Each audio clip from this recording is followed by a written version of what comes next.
Operation सिंदूरमध्ये ब्राह्मोसच्या हल्ल्यानंतर पाकिस्तानची टरकली। यामुळे रावळपिंडीतलं सैन्य मुख्यालय इस्लामाबादमध्ये हलवण्याचा निर्णय घेतलाय। यासाठी कंगाल पाकिस्तानला कोट्यवधींचा खर्च करावा लागेल।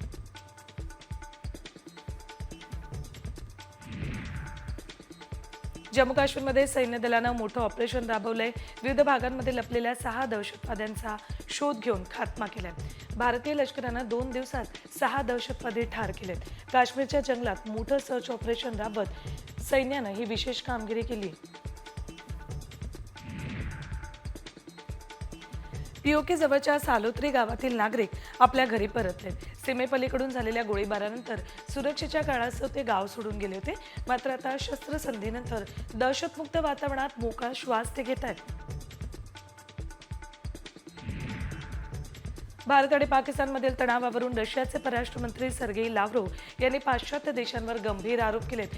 पाश्चात्य देश भारत आणि पाकिस्तानला एकमेकांविरुद्ध उभं करतंय असं रशियाच्या परराष्ट्र मंत्र्यांनी म्हटलंय। पाश्चात्य देश भारताचा वापर चीन विरुद्ध करू इच्छितात असंही ते म्हणालेत।